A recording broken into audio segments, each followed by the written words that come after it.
Lalu bagaimana jajaran Polresta Bandara Soekarno-Hatta Tanggerang berhasil membongkar praktik penyeludupan ratusan ribu ekor benih lobster ilegal senilai 38,3 miliar rupiah ini? Kita akan berbincang bersama dengan Kanit 4 Satreskrim Polresta Bandara Soekarno-Hatta, Ibtu Agung Pujianto. Selamat sore, Bapak. Selamat sore, Mbak. Baik, Bapak. Bisa dijelaskan bagaimana awal pengungkapan kasus ini, Pak?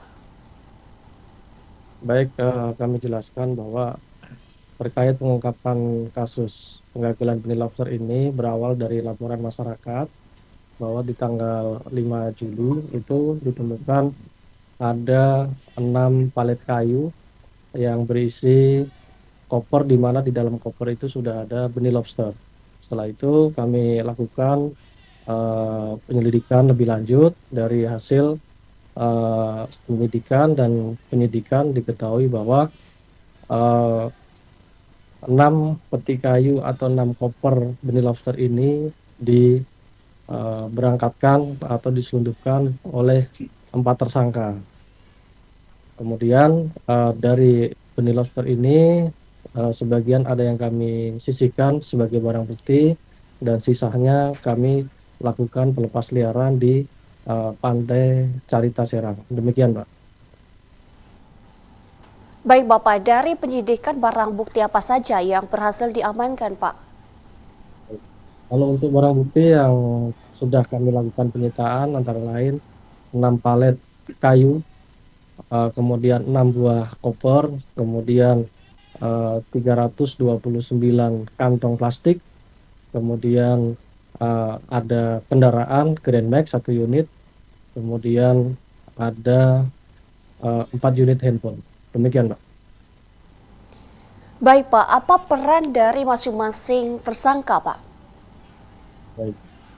Untuk peran masing-masing tersangka, yang pertama inisial SN itu perannya adalah selaku dia petugas X-ray di Kargo Bandara Soekarno-Hatta, di mana tugasnya nanti setelah peti kayu ini melalui X-ray, uh, seharusnya adalah dilarang untuk berangkat, namun karena sudah dikondisikan oleh tersangka SN, sehingga nanti akan dilakukan checklist bahwa barang ini layak terbang.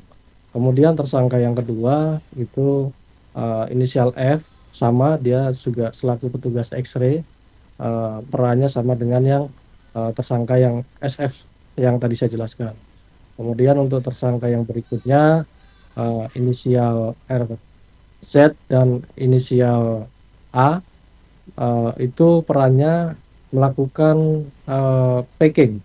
Jadi benih lobster ini sebelum dibawa ke kargo Bandara Suta itu di packing menggunakan peti kayu, kemudian juga kopernya di wrapping, baru diantar ke salah satu ekspedisi di daerah Jakarta Selatan, selanjutnya dibawa ke kargo Bandara Soekarno-Hatta.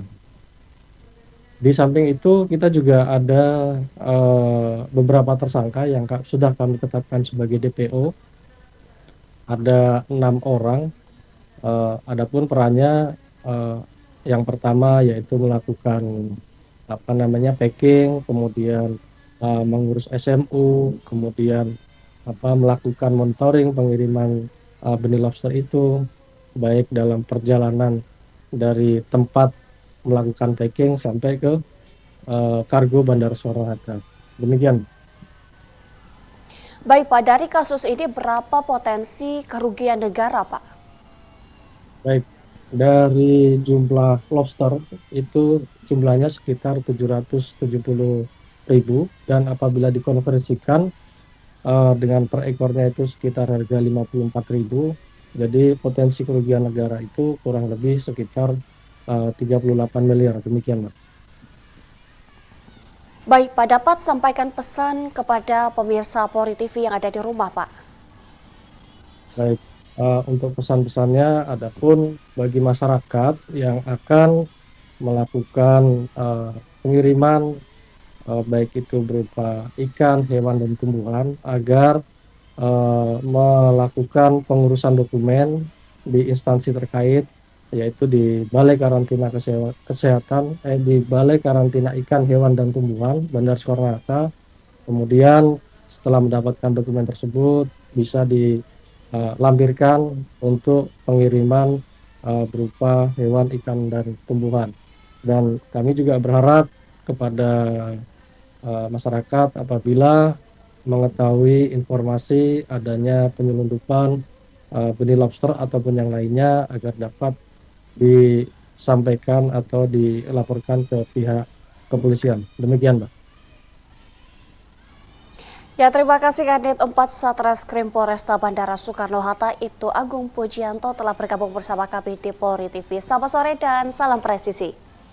Oh, terus